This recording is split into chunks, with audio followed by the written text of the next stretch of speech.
Hello everybody, welcome to the first and ever commentary video.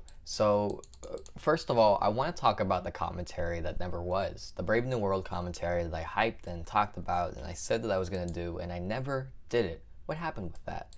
Well, you'll never believe it, but I sat down to record it. I swear to God, I really did. And the day that I did, we got hit by a tornado. I mean, it was bad. Everybody's electricity went out.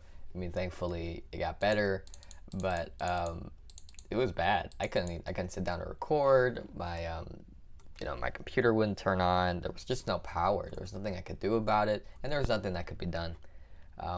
So, I just moved on. I didn't do it. And by the time I started reading of Mice and Men, and the power did come back on, too much time had passed, and I just thought it would be better to start over with this one. And I mean, we'll see how it goes. Today we're going to be talking about Of Mice and Men, and in the background I'm going to be playing some Terraria just to free up my hands, and I guess in the meantime we'll see if we can make George and Lenny's dream a reality, and survive getting killed by the cruel world of these monsters. So we should probably build something soon. Anyways, let's just jump straight into it. Things that I liked about the book. First of all, I like that it can be read as a play. You'll notice that the camera of sorts, our perspective, we linger in rooms after the characters have already left.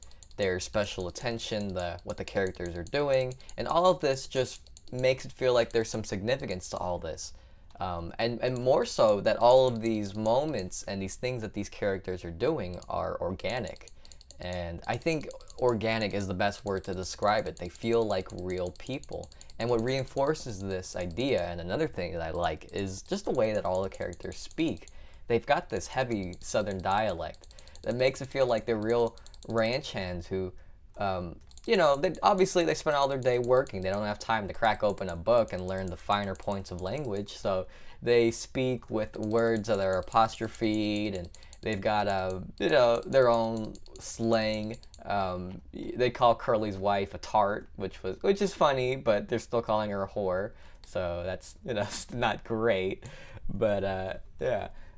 Can you get inside the house, Steve? Got fucking Lenny over here trying to get himself killed while I'm trying to take both of us.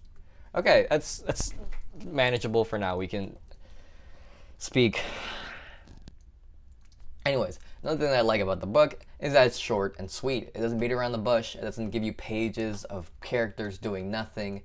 No, it just gets straight to the point. There's a story that Steinbeck wants to tell, and everything revolves around that story. So everything from Candy's dog to all the characters reinforces this inevitability that George has to kill Lenny if he's to find peace, if he's to survive, if he's to make it in this world. And what that says about this world as a whole. So I love that the book is simple, and it's written simply, but it's still profound. It still manages to have something to say without being too snobbish about it. And that's the problem I think a lot of people have with a lot of books, is that they're just not accessible. This book is very accessible, and I think that's part of the reason why it's taught in so many high schoolers. I mean, so many high schoolers, because it's a great book to get into reading, to get into these larger topics, and I love that. So who's the book for? Now that we touched upon it being taught in high school. Well, I think it's great for young men with these lofty dreams and undisciplined hands who are still trying to figure out their place in the world and the kind of person they want to be in it. It's also great for young women with Curly's wife portrayal. It's kind of a cautionary tale, Don't sacrifice your agency and your beauty and your freedom and get stuck with this guy, just to get away from home. That's why that's why she, what's the word? But that's why she goes with Curly, to get away from her overbearing mom. And also to these young women, don't listen to weird guys who tell you that you can make it and you should go along with them. Don't go with those guys. I'm very grateful that Curly's wife it's great that she got the ending she did. She probably could have got a worse one had she given in to these men. So that's great. It's not great. I'm gonna cut that out probably. Possible concerns with the book. the heavy usage of the N-word. That might be a point of contention for a lot of people, but I think you have to look at the novella as a book that prides itself on its historical context and the characters that represent larger groups of society as a whole. Crooks is not just one black man that all the characters rag on. I mean, he is, and poor Crooks, of course, but as a whole, you're supposed to look at him as how African Americans were treated in the 1930s. You know, they weren't treated very nicely. They were kept out. They were segregated. And so that usage of the word, it reinforces that idea of how these characters are treated and how that turns Crooks bitter. So you're supposed to feel uncomfortable. It's supposed to make you feel uncomfortable. And you're supposed to think about how much the world has changed, about how much we might not use that word as much, and how much the world hasn't changed in so much time. So that's what it's really about. Another thing that might bother a couple people is Steinbeck's misogynistic portrayal of women, or what they might view as misogynistic. I think it's very purposeful. As I said in the video, you're supposed to empathize with these characters, and well, I'll say this. I think the reason why we view Curly's wife so harshly is because of the empathy and the attachment we have to some of the male characters. We love George and Lenny, we believe in them, we believe in their dream, and we want their dream to come true. So anything that threatens their dream is viewed as a threat, is viewed as negative, as evil. And so Curly's wife, by being this sort of lingering presence, she threatens the safety and the possibility of that dream. But it's not really her fault. She's lonely. I mean, yes, she's flirting with these men. Yes, she might be putting them in these dangerous positions, but can you really blame her? Would you do anything different? If you were trapped up in that house all day, you would do anything to get out. So I think we should look at Curly's wife with a little bit more empathy, and Steinbeck as well. Because if you look at Steinbeck's own narration, which is written in perfect English, you never see him actually comment on Curly's wife in a negative way. He never, you know, all of this negativity is coming from the characters, which says more about the world than I think Steinbeck himself. And finally, the last thing that people might find weird or uncomfortable is Lenny's portrayal as a whole. And I think that one holds some water. It might come off that Steinbeck views the mentally ill community as dangerous or violent, but really,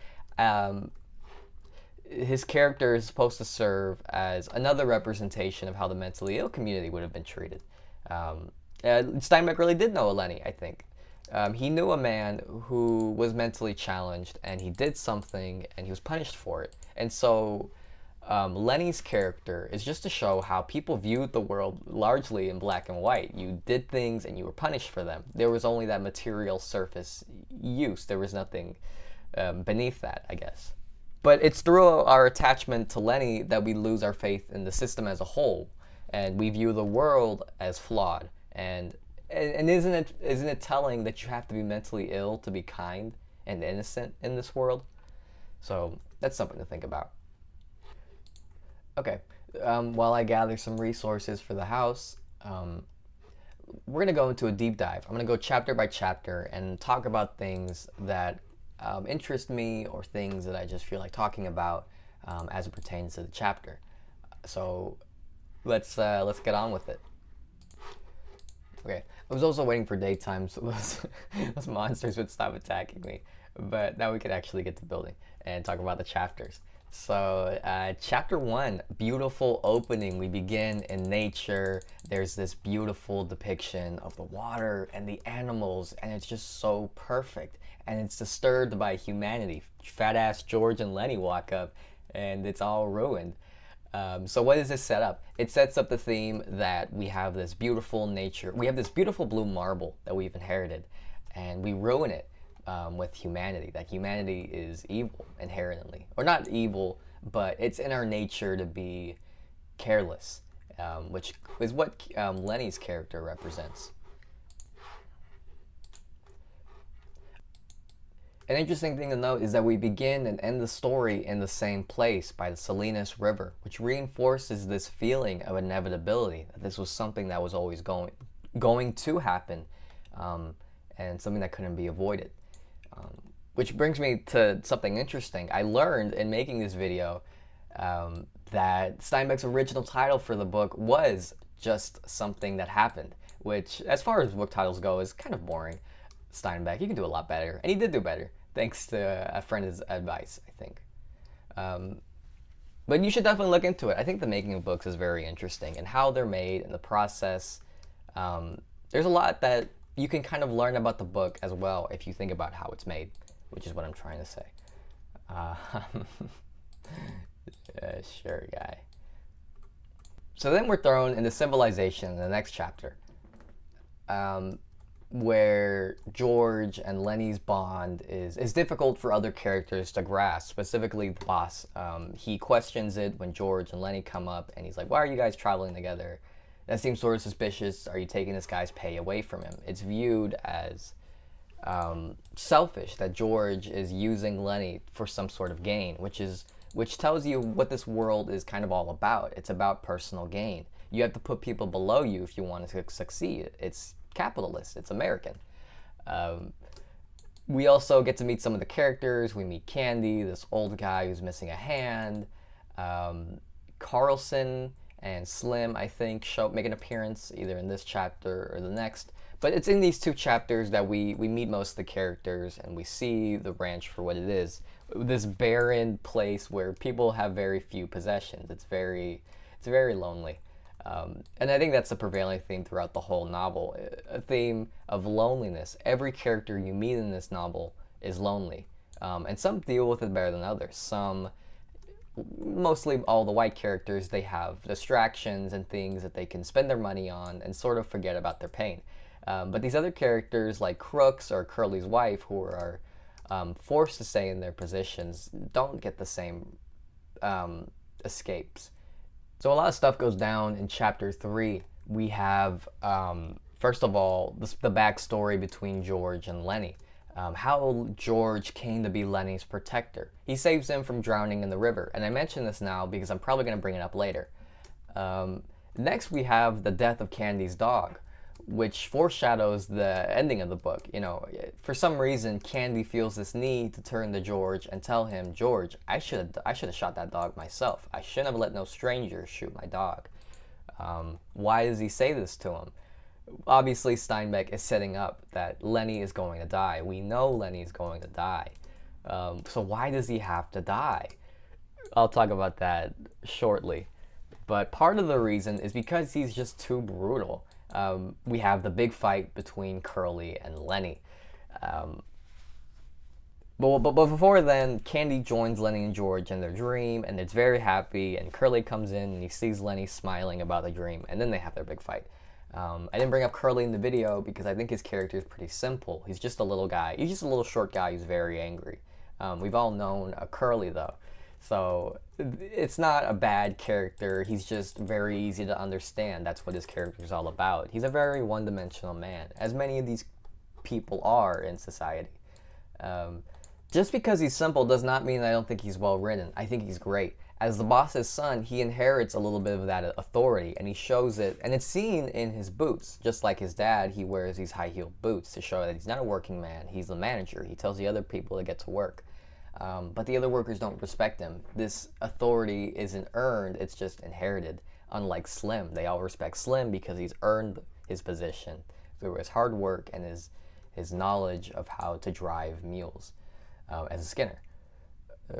So in order to prove himself to these other men, he feels the need to put other people down by attacking them, by getting into fights with these larger men. And as, who is it, Candy? I think it's Candy. As Candy says, it's a win-win for Curly. Either he whoops the big guy's ass, and it's a win for him, or the big guy kicks Curly's ass, and then everyone's like, hey, come on, pick on someone your own size. That's not fair. So it's very mean. It's very, it's kind of manipulating the system, and that's kind of what Curly's character does. But he gets absolutely whooped by Lenny. He gets his hand crushed, and he starts flopping by a fish, and it's very satisfying. Or at least I find it so. But Lenny doesn't let go. He's very angry. What can we say about this moment?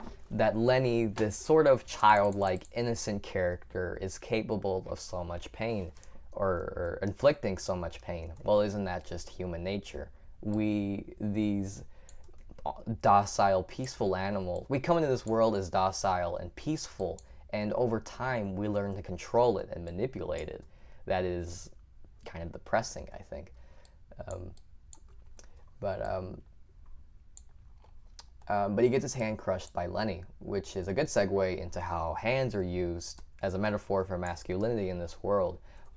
Throughout this whole book, you will see just constant depictions of hands. Even in my video, I think I bring up a quote that describes Slim's hands as delicate and gentle, even though he probably does calloused and hard work. So why is that? Because hands are a metaphor for masculinity and the type of man you are.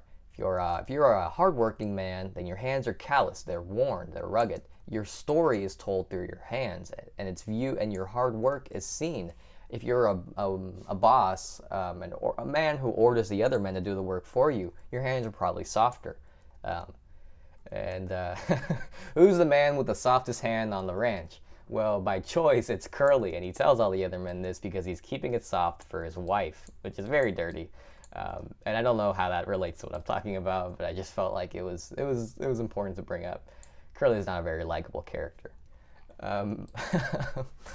So when Lenny crushes Curly's hand, he's essentially demasculating him or emasculating him in that moment and making him feel very weak, which is why Curly just hunts down Lenny relentlessly after that point. And finally, though it is a brutal scene and Curly leaves the room hospitalized, we feel it's just. Keep this in mind for Chapter 5. We end all this with Slim coming to George's rescue by using Curly's insecurity against him, that he wants to be viewed as manly by the other guys, and so Slim uses this to sort of blackmail him into keeping silent about the whole ordeal. So I think this kind of sets up the idea of Slim replacing Lenny as George's buddy at the end of the book.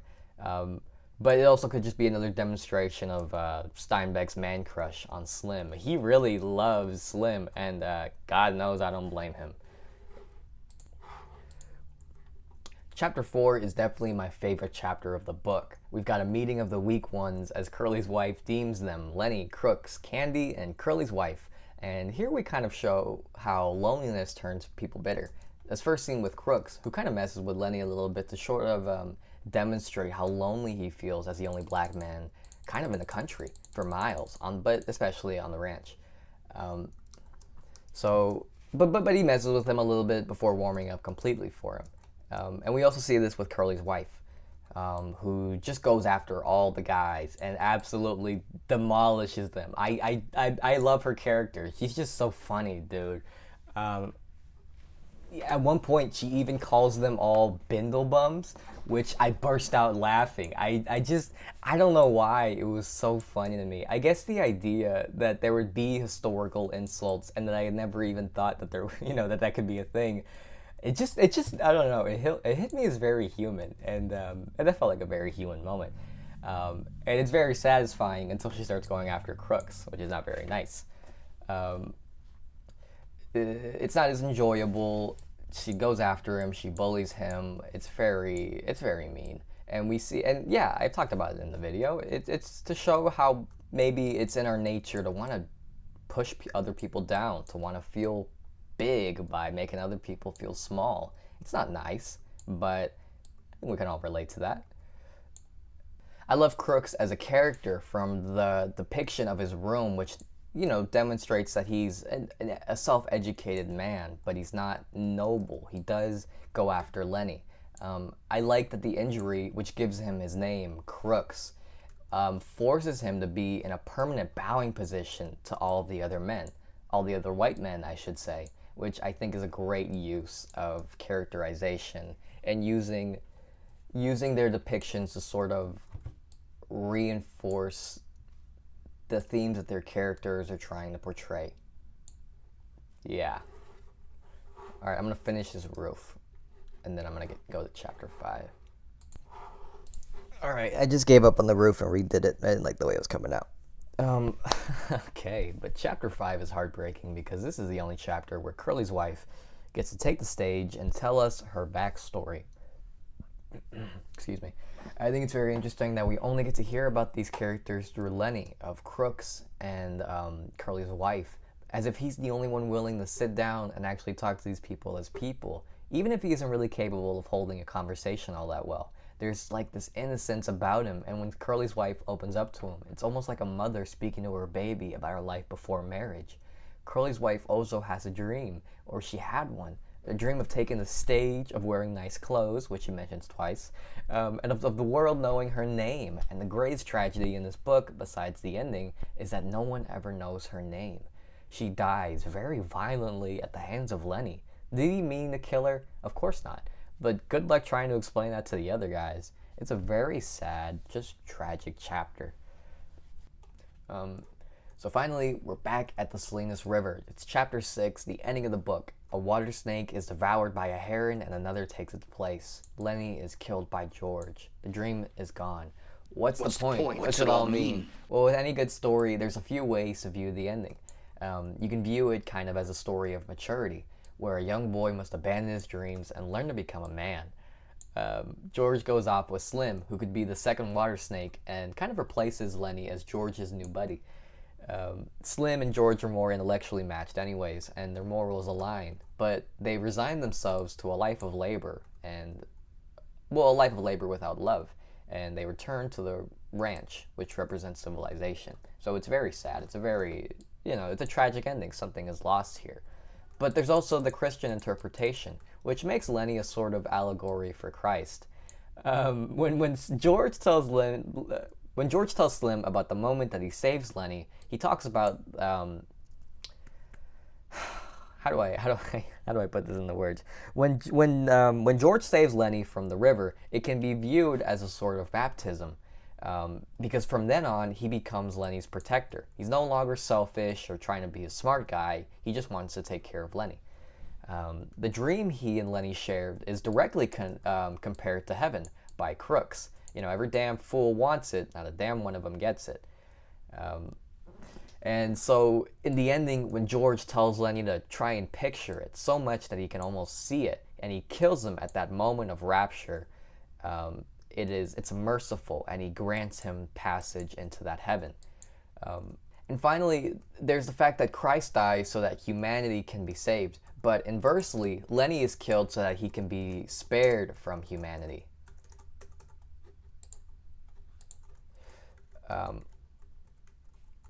The death of the water snake could represent that it's not just human nature that's brutal, it's all of nature, and the only escape, really the only peace, is found in death. And we see this in Curly's wife as well, where all of the anger, all the bitterness, the loneliness is drained from her face the moment she dies. And that's pretty dark, but I think Lenny's actually the only chapter in the book who does get to achieve his dream. All he really wants in the book is to tend to the rabbits, to be the protector and feed them and take care of them. And, well, first of all, think of a rabbit. They're meek and they're vulnerable, and though they're born to roam free in the world, they are fenced to protect them from the harshness of the world. So who else in the book is vulnerable, fenced in, and encounters Lenny but Crooks and Curly's wife? So in a way, he kind of tends to these characters. He gives them somebody to open up to, and he allows them to feel a moment of peace, of joy, of connection. So he tends to these people by giving them someone to open up to without judgment. So it's not all bad, eh? So anyways, thanks for sticking around with me to the end of this video. I know I kind of rambled on some parts and maybe dragged on others, but we got through it. That's really all I wanted to say. So, thank you.